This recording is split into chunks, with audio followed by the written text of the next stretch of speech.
Olá a todos! Hoje eu venho falar sobre consciência crística, que é a nossa verdadeira essência. E como não falar de consciência crística sem citar o mestre que trouxe a infusão dessa energia para o planeta, que é o Mestre Jesus. Essa consciência que foi trazida para o planeta com esse grande ser de luz propiciou uma visão mais amorosa e mais compassiva em relação ao próximo. Porque essa consciência crística, ela é a consciência da unidade que há entre tudo e todos. Ela reconhece a fonte suprema, a consciência primordial. Ela faz parte, ela é una com essa consciência primordial, ela é a consciência dessa fonte primordial. A sua essência é basicamente o amor e os seus atributos são onisciência, onipresença e onipotência.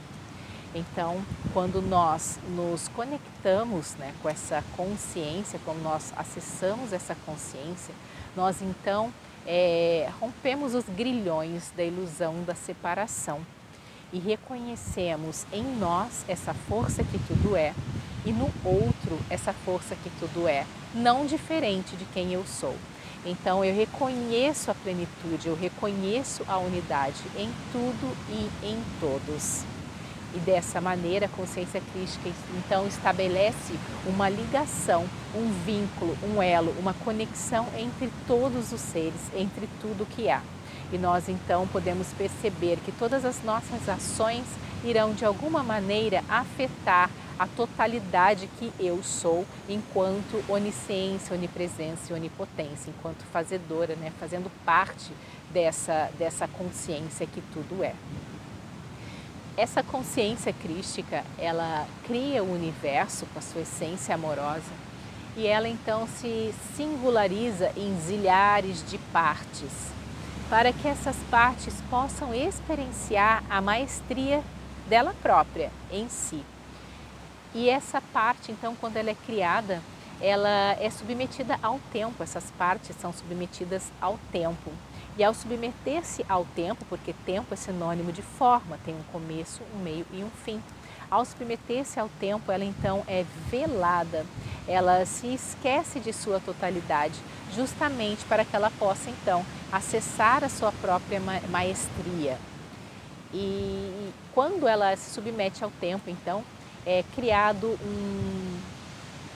uma estrutura mental que então vai reger essa singularidade para que ela possa então galgar os degraus até chegar em sua maestria. E essa estrutura mental que é criada tem um nome bem conhecido por todos nós, se chama ego. O ego é necessário porque dentro dessa história de vida que eu estou aqui, agora como Elaine encarnada, o ego ele administra a minha história de vida, as minhas lembranças, ele administra como eu vou agir a partir de determinada situação. Então ele é o meu computador de bordo, mas o ego deveria ser apenas o computador de bordo. Acontece que devido ao esquecimento, o ego ele passa a acreditar que ele existe per si e que ele se conecta com o corpo físico. Então ele tem medo do que o ego tem medo. O ego tem medo da morte, porque ele sabe que o corpo físico um dia vai deixar de existir, porque ele é submetido ao tempo, tem um começo, um meio e um fim. Então o ego ele busca artifícios, formas de controle, para que ele não possa ser atingido, vamos dizer assim, pela morte, o que é outra ilusão. Então, através dessas formas de controle, ele acaba escravizando outros seres, dominando os seres, guerreando entre si, porque ele acredita que quanto mais ele tem,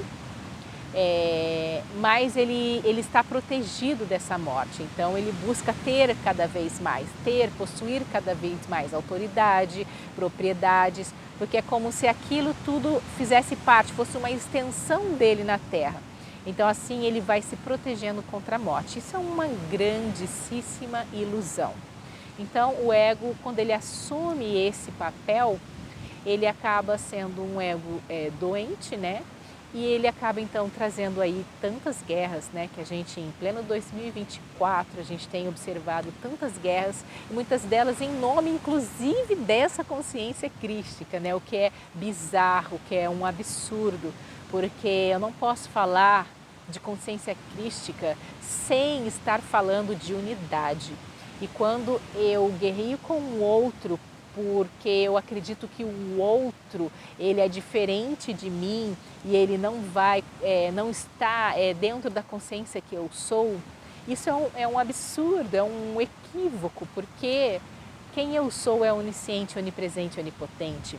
Ele não pode não estar em um lugar, ele não pode não saber de algo, ele está conectado, ele é tudo que há. Então, quando a gente assume, né, quando a gente assimila esse estado de consciência, a gente então coloca o ego, né, no lugar dele, nosso copiloto aqui nesse plano, e a gente então passa a ser guiado, né, por essa essência expandida nossa mesma, que então vai nos guiar e auxiliar, né, no desenvolvimento, no acesso ao nosso propósito e a nossa missão de vida, né? Como eu digo, todos temos, né, enquanto singularidade, nós temos um propósito e uma missão. E a vida tem o propósito e a missão de nos recordar esse propósito. E quando nós estamos conectados com a verdade de quem eu sou, com a consciência crística, então eu consigo perceber o que a vida, que não é outra senão eu mesma, está me dizendo e vai então me guiar para que eu realize em plenitude, né, a minha missão. Então, realizar a missão é estar conectado com a consciência crística. Estar conectado com a consciência crística é ter conhecimento e, mais do que isso, ter a experiência própria da unidade que há entre tudo e todos. E assim nós nos tornamos um farol que irradia luz, que dissipa a escuridão da ignorância, né, dos egos doentios que existem ainda no planeta. Ainda, porque isso está mudando devido, né, ao processo de transição planetária, a efusão de energia que chega ao planeta, está auxiliando então a expansão da consciência para que possamos assimilar essa compreensão de unidade, para que possamos saber que todas as nossas ações, elas interferem no campo quântico como um todo, que todos nós fazemos parte de uma única energia e assim, gradualmente, a Terra está galgando, né, oitavas acima e a humanidade também, né, em elevação de consciência. Então fica aqui um pouquinho, né, dessa reflexão sobre consciência crística, sobre quem eu sou, que ela possa então se tornar, né, de fato uma experiência concreta em nossas vidas. Um beijo enorme no coração de todos vocês.